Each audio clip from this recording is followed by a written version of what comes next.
ಕುರುಕ್ಷೇತ್ರಕ್ಕೆ ಹೋದಾಗ ಅದಕ್ಕಿಂತ ಮುಂಚೆ ಏನಾಗಿದೆ ಅಂತ ಹೇಳಿದ್ರೆ ದುರ್ಯೋಧನ ಹತ್ರ ಕೃಷ್ಣ ಕೇಳ್ತಾನೆ, ನಿನಗೆ ನಾನು ಬೇಕು ಅಥವಾ ನನ್ನ 10 ಲಕ್ಷ ಅಥವಾ ಅಕ್ಷೋಣಿ ಸೇನೆ ನಾರಾಯಣ ಸೇನೆ ಅದು ಬೇಕು. ಅದಕ್ಕೆ ದುರ್ಯೋಧನನು ಈಗಿನ ಹಾಗೆ ಅಂದರೆ ಜನ ಎಲ್ಲಿ ಜಾಸ್ತಿ ಇರ್ತಾರೋ ಅದಕ್ಕೆ ನಮ್ಮ ಮತ ಅಂತ ಹೇಳಿ ಅವನದು ಅದೇ ಬುದ್ಧಿ. ಈಗಿನ ಹೇಗಿದೆಯೋ ಅದಕ್ಕೆ ಅದೇ ರೀತಿಯಾಗಿ ಅವನು ಕೂಡ 10 ಅಕ್ಷೋಣಿ ಸೇನೆ ಏನಿದೆ ಅದು ನನಗೆ ಬೇಕು, ಕೃಷ್ಣ ನನಗೆ ಬೇಡ ಅಂತ ಹೇಳಿ 10 ಅಕ್ಷೋಣಿ ಸೇನೆಯನ್ನು ತಗೊಳ್ತಾನೆ.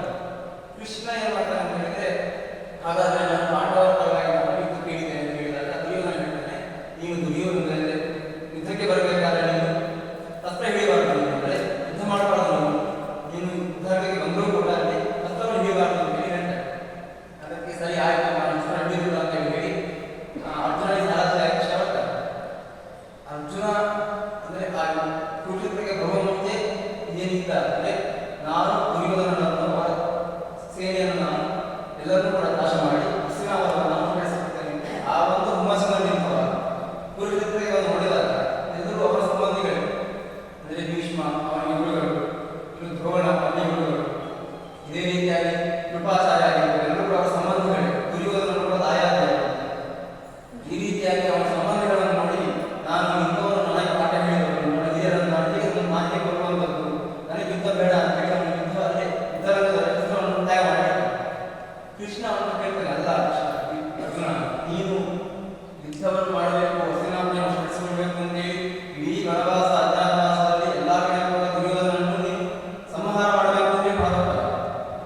ಆದರೆ ಇಲ್ಲಿ ಯುದ್ಧಕ್ಕೆ ಬಂದಾಗ ಈ ರೀತಿಯಾಗಿ ಹೇಳ್ತೇನೆ ಹೇಳಿದಾಗ ಅದೇ ಅವನು ಗೀತೆಯಲ್ಲಿ ಅದನ್ನು ವಿಸ್ತಾರವಾಗಿ ಹೇಳ್ತಾನೆ. ಕೃಷ್ಣ ಹೇಳಿದಾಗ ಅರ್ಜುನನು ಅವನ ದುಃಖವನ್ನು ತೊಳೆಕೊಳ್ತಾನೆ. ಅಂದರೆ ನಾನು ಈ ರೀತಿಯಾಗಿ ಸಂಹಾರ ಮಾಡಿದ್ದೇನೆ ಬಂದರೆ ಮುಂದಿನ ಜನಾಂಗಕ್ಕೆ ಅಂದರೆ ಅವರಿಗೆ ಕೌರವರ ಇದೇನಿದೆ ಕುಟುಂಬ ಅವರಿಗೆ ಯಾವ ರೀತಿಯಾಗಿ ಆಗಿರುತ್ತದೆ, ಅವರ ಮಕ್ಕಳಾಗಿರ್ಬೋದು, ಅವರ ಹೆಂಡತಿಯಾಗಿ ಅವರ ಅನಾಥ ಆಗಿರ್ತಾರೆ, ಆ ರೀತಿಯಾಗಿ ಆಗಬಾರ್ದು, ಅದಕ್ಕೋಸ್ಕರ ನಾನು ಯುದ್ಧವನ್ನು ಮಾಡುವುದಿಲ್ಲ ಅಂತ ಹೇಳಿ ಅಂತ ಹೇಳಿದಾಗ ಕೃಷ್ಣನು ಹೇಳಿದಂತೆ ಭಗವದ್ಗೀತೆ ಅಂದರೆ ನಾವು ಇಲ್ಲಿ ಯುದ್ಧಕ್ಕೆ ಬಂದದ್ದು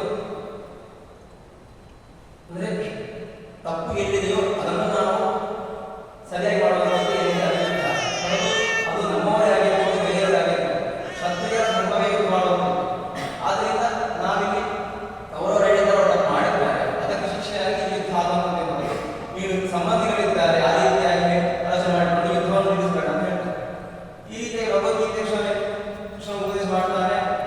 ಇಷ್ಟು ಅದನ್ನು ಹೇಳಿದಾಗ ಅದರಲ್ಲಿ ಒಂದು ವಿಷಯ ಹೇಳಿದ್ರೆ 9ನೇ ಅಧ್ಯಾಯದಲ್ಲಿ ಒಂದು ವಿಷಯ ಅನನ್ಯಾಸ್ ವಿನಯಂಗುಮ ವಿಧಾನ ಪರಿಭಾಷೆ ದೇಶಾಂ ನಿತ್ಯಾಭಿಯುಕ್ತಾನ ಯೋಗಕ್ಷೇಮ ಮಹಾಮಿಮ ಅಂತಂದ್ರೆ ನೀವು ಏನು ಮಾಡ್ತೀವಿ ಅದೆಲ್ಲಕ್ಕೂ ಕೂಡ ಯೋಗಕ್ಷೇಮ ಅದು ನಂದಾಗಿತ್ತು, ನಾನು ಕೊಡುವನಾಗಿತ್ತು, ನೀವು ಇಂಥ ಕೆಲಸವನ್ನು ಮಾತ್ರ ಮಾಡಿ. ನಮ್ಮಿಂದ ಹಿಂದೆ ಅವರು ಹೇಳ್ತಾರೆ ಗೀತೆಯಲ್ಲಿ ಕರ್ಮಣ್ಯವ ಅಧಿಕಾರ ಸಿಗುತ್ತೆ, ಅಂದರೆ ಕರ್ಮದಲ್ಲಿ ಮಾತ್ರ ಅಧಿಕಾರ ಇರುತ್ತದೆ ಜೀವನ ಹೊರತು ಫಲ ಏನಿದೆ ಅದು ಅದಕ್ಕೆ ನಮಗೆ ಅಧಿಕಾರ ಇಲ್ಲ. ಯಾಕೆಂದ್ರೆ ನಾವೇನು ಕರ್ಮ ಮಾಡ್ತೇವೆ, ನಾವೇನು ಅಂದ್ಕೊಂಡಿರ್ತೇವೆ ಆ ರೀತಿಯಾಗಿ ಆಗಲೇಬೇಕು ಅಂತ ಹೇಳಿದ್ವಿ.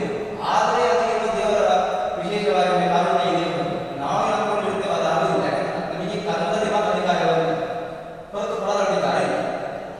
ಇದನ್ನು ಇಟ್ಟುಕೊಂಡು ಕೃಷ್ಣ ಏನು ಹೇಳ್ತಾನೆ ಅಂತ ಹೇಳಿದ್ರೆ ಯೋಗಕ್ಷೇಮ ಮಹಾಮಿ, ಅಂದರೆ ನಾನು ಯೋಗ ಮತ್ತು ಕ್ಷೇಮ ಎರಡನ್ನೂ ಕೂಡ ನಾನೇ ಆಗಿದ್ದಾನೆ.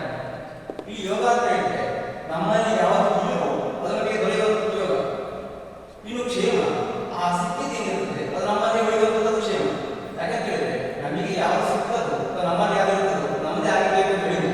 ಈ ಉದಾಹರಣೆ ಬರುತ್ತೆ, ಈಗ ಬಸ್ ಕಂಡಕ್ಟರ್ ಏನಿರ್ತಾನೆ ಅವನು ಒಬ್ಬರ ಹೋಗಿದ್ರೆ ಪೊಲೀಸ್ ಹತ್ರ ಹೋಗಿ ಈ ರೀತಿಯಾಗಿ ನಾನು ಹೇಳ್ತಾನೆ, ಇದಕ್ಕೆ ನನಗೆ ದುಡ್ಡು ಅಂದರೆ ಹಣವನ್ನು ನಿಮ್ಮಿಂದ ಬಳಿ ತುಂಬ ಹಣ ಬರ್ತದೆ ಅಂತ ಹೇಳಿ ಅವ್ರು ಹೇಳ್ತಾರೆ. ಸರಿ, ಹಾಗೆ ಅಂತ ಹೇಳಿ ಆ ಹಣ ಯೂಸ್ ಆಗಬೇಕು ಅಂತ ಹೇಳಿದ್ರೆ ಯಾಕಂದ್ರೆ ಕಂಡಕ್ಟರ್ ಆಗಿರ್ತಾನೆ ಅವನು ಅವರ ವೃತ್ತಿ ಜೀವನದಲ್ಲಿ ಅನೇಕ ಅಕ್ಷರಗಳನ್ನು ಬೆಳೆಸಿಬಿಡ್ತಾನೆ. ಆದರೆ ಆ ದುಡ್ಡೆಲ್ಲೂ ಕೂಡ ಒಂದೇ ಅಲ್ಲ, ಅವನಿಗೆ ದುಡ್ಡು ಕೈಗೆ ಬರುವಂಥ ಯೋಗ ಇದೆ ಮತ್ತು ಕ್ಷೇಮ ಇದೆ. ಆದ್ದರಿಂದ ಇಲ್ಲಿ ನನಗೆ ಬರಲಿ ನಾವು ಯೋಗ ಮಾತ್ರ ಅಲ್ಲ ಮತ್ತು ಕ್ಷೇಮವನ್ನು ಕೂಡ ಹೇಳಬೇಕು. ನಾವು ಏನು ಕೇಳಿದ್ರೆ ನಮಗೆ ಏನು ಕೊಡಬೇಕು ಏನು ಕೊಡಬಾರದು, ಹೇಗೆ ತಾಯಿಗೆ ಮಗುವಿಗೆ ಹಸಿವಾದಾಗ ಎಷ್ಟು ಕೊಡಬೇಕು ಅಥವಾ ಮಗುವಿಗೆ ಹಸಿವಾಗ್ತದೆ ಎಂದು ತಿಳಿಯುದು ಅದರ ಜ್ಞಾನ ಇದೆ.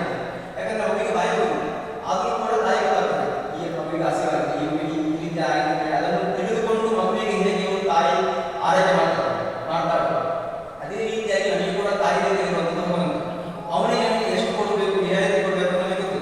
ಅದಕ್ಕೆ ನಾವು ದೇವರ ಹತ್ರ ಬಂದು ಏನು ಕೇಳಬೇಕು ಅಂತ ಹೇಳಿದ್ರೆ ನಿನಗೆ ಗೊತ್ತಿದೆ ನಮಗೆ ಏನು ಕೊಡಬೇಕು ಏನು ಕೊಡಬಾರ್ದು ಅಂತ. ಯಾಕಂದ್ರೆ ನಮಗೆ ನಾವು ಮಕ್ಕಳಿದ್ದಾರೆ ಅವನಿಗೆ ಏನು ಮಟ್ಟ ಕೆಟ್ಟದಾಗ್ತದೆ